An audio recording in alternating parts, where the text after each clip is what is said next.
ETF index mutual funds నేర్చుకుని stock మార్కెట్లో రాణించాలనుకుంటున్నారా? వెంటనే ఈ నెంబర్కి కాల్ చేయండి.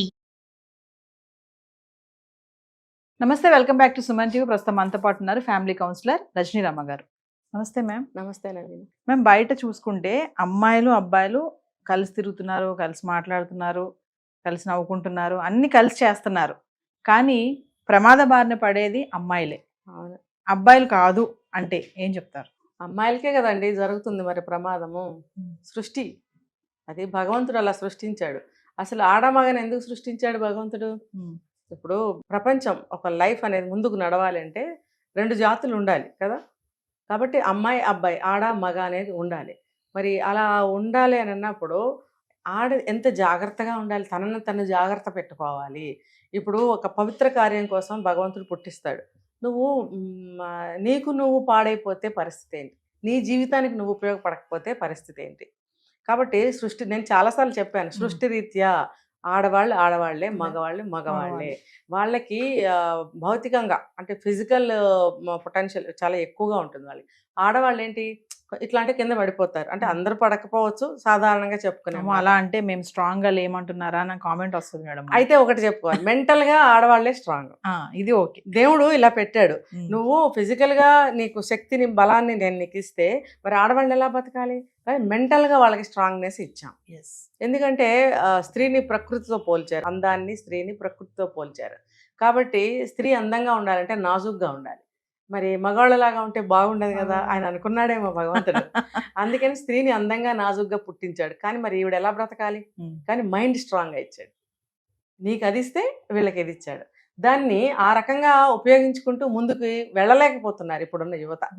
ఎందుకు, ఇప్పుడు మీరు అన్నట్టు మగవాళ్ళు మగవాళ్ళే, ఆడవాళ్ళు ఆడవాళ్ళే. ఎందుకు అని అంటే ఆ ఎఫెక్ట్ అనేది ఆడవాళ్ళ మీద పడుతుంది కాబట్టి. ఇప్పుడు వాళ్ళు వచ్చి ఏం చేసినా ఈ అమ్మాయికి ఏం జరిగినా ఎవరికి నష్టం? ఈ అమ్మాయికి. అంటే ఒక పవిత్రంగా పెళ్లి చేసుకుని బిడ్డల్ని కానీ సంసారాన్ని సాగించడం అనేది వేరే పద్ధతి. కానీ ఇప్పుడున్న పరిస్థితుల్లో చెడుగా తిరిగినా, చెడుగా తిన్నా, చెడుగా ప్రవర్తించిన, నలుగురితో తిరిగినా ఆ నష్టం నీకే, ఆడవాళ్ళకే వస్తుంది. ఇది తెలుసుకోవాలి. కాబట్టి మనం సమానత్వం ఎక్కడ ఉండాలి? ప్రగతి. మనము ఒక అభివృద్ధి పదంలో సమానంగా ముందుకెళ్ళాలి. కానీ ఈ రకంగా మనం సమానం కదా ప్రతి దాంట్లో పోటీ పడాల్సిన అవసరం లేదు. ఇద్దరు మనుషులే, ఇద్దరు అవసరాలు ఒకటే కాదని అనటం లేదు. కానీ దానికి కొన్ని హద్దులు ఉంటాయి. హద్దులు, ఇది ఎంతవరకు, ఇది ఎంతవరకు, ఇది అతనికి ఎంతవరకు, ఇది వీడికి ఎంతవరకు అనేది ఆలోచించుకోవాలి. ఇద్దరు సమానం అనేది ఈ భూమి తిరగబడినా కూడా జరగదండి. ఎలా అవుతుంది చెప్పండి? కానీ అన్ని రంగాల్లో మరి మహిళలు దూసిపోతున్నారు కదా మేడం. మరి అలా అంటే మీరు చెప్పేదానికి కుదరట్లేదుగా పొంతన. అంటే ఆడవాళ్ళే, మగవాళ్ళు. ఆడవాళ్ళు సాధించిన ప్రగతి వేరు, సాధిస్తూనే ఉన్నారు, సాధిస్తారు కూడా, మగవాళ్ళ కంటే ఎక్కువ సాధిస్తున్నారు. కానీ ఈ విషయంలో తీసుకుంటే ఆడవాళ్ళే, మగవాళ్ళే. ఎందుకంటే వాళ్ళని ఎదిరించి, ఇప్పుడు ఏదన్నా ఒక సంఘటన జరుగుతుంది, ఒక్క అమ్మాయి అయినా సరే ఎదిరించి బయటకి వచ్చేయగలుగుతుందా, లేకపోతే బలైపోతుందా? మనం చూస్తున్నాం కదా. దీనికి కారణం ఏంటి? ఆ మగవాళ్ళ యొక్క బలము, అకృత్యాలు.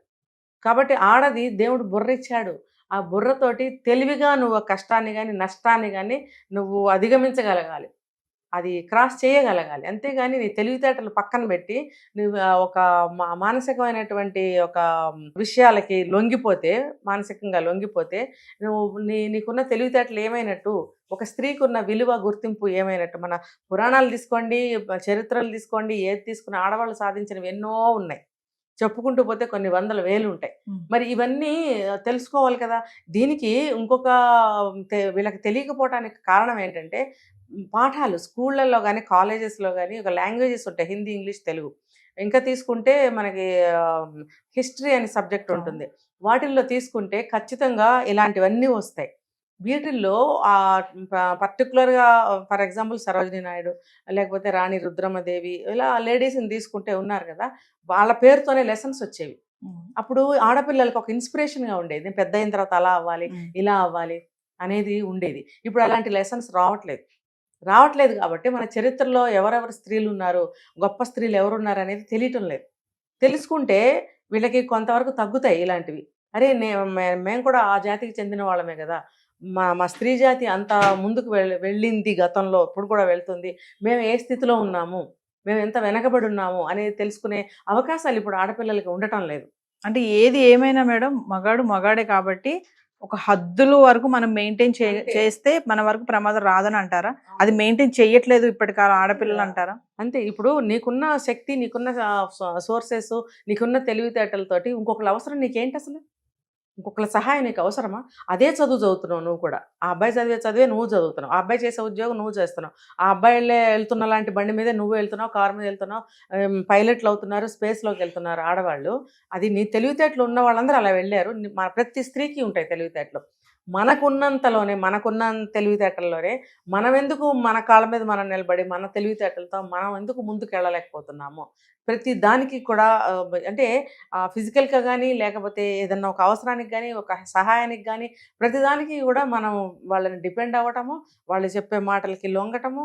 ఇంకొకటి, వాళ్ళు చెప్పే మాటలకి లొంగటం అనే దాన్ని నేను టెంపరీగా వెనక్కి తీసుకుంటున్నాను. ఎందుకంటే మనం కూడా, ఆడవాళ్ళు కూడా టెంప్ట్ అయ్యి వెళ్తున్నారా లేదా? అవును.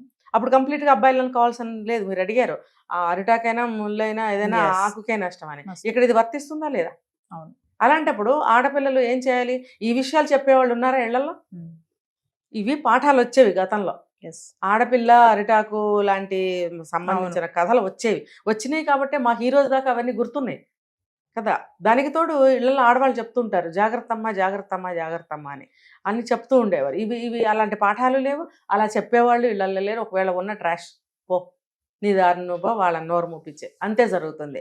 కానీ ఇది గట్టిగా కూర్చోబెట్టి విలువలు నేర్పించి ఇలాంటివన్నీ తెలియజేసినట్టయితే మనం ఏంటి, మన శక్తి ఏంటి అనేది ఆడపిల్లలు తెలుసుకుంటారు.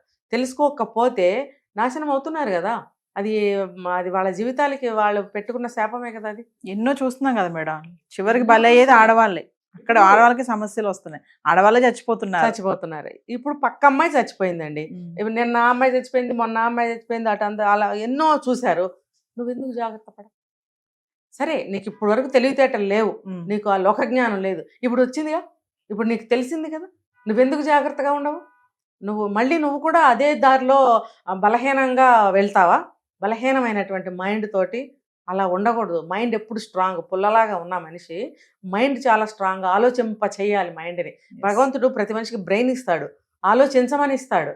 అందులో మనకు 3 వంతుల పైన ఖాళీ పెట్టుకుంటాం. ఎంతవరకు ఆలోచిస్తున్నాం, ఎంతవరకు మనం చేస్తున్నాం అనేది తెలుసుకోలేకపోతున్నారు అందరూ. ఉపయోగించాలి, అవసరం ఉన్నంత వరకు మనం బుర్రను ఉపయోగించాలి, మన తెలివితేటలను ఉపయోగించాలి, మన జీవితాన్ని మనం దిద్దుకోవాలని చూడాలి. కానీ అలాగా నాశనం అయిపోవడము, తప్పుదారి పట్టడము, మన జీవితాన్ని మనమే బలి తీసుకోవడము లాంటి విషయాలకి ఇక నుంచైనా ఆడపిల్లలు దూరంగా ఉండాలి. తెలుసుకోవాలి, చిచ్చి మేమేంటి ఒకడి కింద బలైపోయేదేంటి. సరేనండి, మన ఇంటెన్షన్గా జరగలేదు, రోడ్డు మీద వెళ్తుంటే నలుగురు లాక్కెళ్ళి ఏదో చేశారు, దానికి మనం ఆడదాని బలం సరిపోదు. అలాంటి కేసులు కొన్ని మనం ఏమి చేయలేము. కానీ మనంగా తీసుకోవాల్సిన జాగ్రత్తలు ఏంటి? స్పాంటేనియస్గా ఎలా ఉండాలి? ఖచ్చితంగా స్పాంటేనియస్గా కూడా ఒక్కొక్కసారి ఫెయిల్ అవ్వచ్చు. దానికన్నా ముందు అసలు మన ఆహార్యం ఎలా ఉండాలి, మన వ్యవహారం ఎలా ఉండాలి, మన మాట ఎలా ఉండాలి, మన చూపు ఎలా ఉండాలి, మన నడక ఎలా ఉండాలి, మన డ్రెస్ ఎలా ఉండాలి, ఇవన్నీ ఎలా ఉండాలి అని నిర్ణయించుకోవాలి ప్రతి ఆడపిల్ల కూడా. కొంతమంది అంటున్నారు కదా మేడం, మన డ్రెస్ని బట్టి వాడు కామెంట్ చేస్తున్నాడా అంటే నా డ్రెస్ని మార్చుకోవాలా, నా ఆహార్యాన్ని మార్చుకోవాలా, ఆడెవడో కామెంట్ చేస్తున్నాడు అని కొంతమంది కూడా ఇలా కూడా ఉన్నారు. అమ్మ, నువ్వు ఫారిన్ కంట్రీస్కి వెళ్ళి అలాగే ఉండు, అక్కడ ఎవరు ఇప్పుడు మేడం చెప్పినట్టు అవి ఎవరు అడగరు అక్కడ. నువ్వు ఫారిన్ కంట్రీస్కి వెళ్ళి అలా ఉండు, ఇండియాలో అలా ఉండడానికి కుదరదు. ఎందుకంటే ఇక్కడ ఉన్నది ఫారిన్లో ఉన్న మగాళ్ళు కాదు, వీళ్ళందరూ కూడా ఇండియన్స్ ఒక సాంప్రదాయాన్ని నమ్మి ఒక ఆచారాన్ని పాటిస్తున్న వాళ్ళ మధ్యలోకి ఒక నల్లకాకుల మధ్యన ఒక తెల్లకాకు వచ్చినట్టే చూస్తారు. ఇప్పుడు అన్ని నల్లకాకులే, ఒక తెల్లకాకు వస్తే వింతగా చూస్తామా లేదా? చూస్తాం కదా. కొత్త రకం పక్షి ఏదైనా వస్తే ఎలా చూస్తాం మనం? అదేమన్నా కొంచెం భయంకరంగా ఉందంటే దాన్ని తరిమేయడానికి చూస్తాం. ఇది కూడా అంతే, మనకు నడుస్తున్న ఆచార సాంప్రదాయాల మధ్యలోకి కొత్త ఆచారం వస్తే అది జీర్ణించుకోలేరు, యాక్సెప్ట్ చేయలేరు. అది నువ్వెందుకు గ్రహించవు? నువ్వు ఇవాళ ఇష్టం వచ్చిన డ్రెస్ వేసుకున్నాను, నన్ను చూడండి యాక్సెప్ట్ చేయండి అంటే ఎవడు చేయడు. నువ్వు ఎక్కడ వేసుకోవాలో అక్కడికి వెళ్ళిపో. నిజంగానే వాళ్ళు ఎవరు చూడరు. ఒక మనిషి వైపు చూడటం అనేది ఫారిన్ కంట్రీస్లో చాలా తప్పు, ఇంకా కొంచెం ముందుకెళ్తే నేరం కూడా.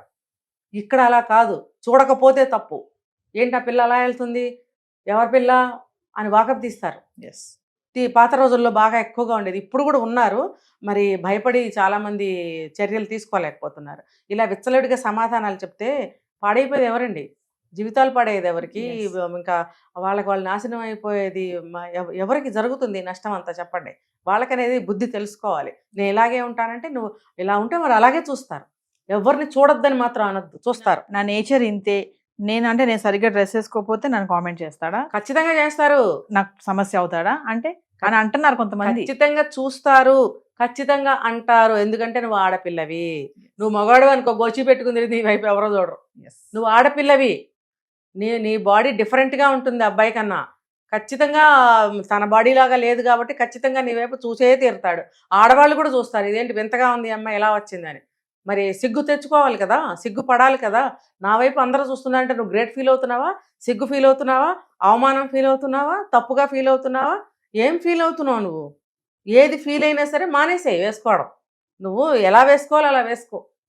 ఇప్పుడు సేఫ్టీ కోసం అయితే పంజాబీ డ్రెస్సులు ఉన్నాయి, ఒక మంచి ప్యాంటు షర్ట్ వేసుకోవచ్చు. కానీ నువ్వు ఎలాంటి డ్రెస్సులు వేసుకుంటున్నారు? అలాంటివి వేసుకుని నువ్వు మళ్ళీ ఇలాంటి ప్రశ్నలు ఆ సమాజానికి, ఇలాంటివన్నీ చెల్లవు. ఖచ్చితంగా చూస్తారు, నిన్ను అంటారు. మరి ఏదైనా నీకు చెడు కూడా జరగచ్చు దానివల్ల. నీ బిహేవియర్ నువ్వు ఎలా అయితే ఉంటావో దాన్ని బట్టే నీ లైఫ్ అనేది డిసైడ్ చేయబడుతుంది. ఎవరిని అనటానికి లేదు ఈ సమాజంలో.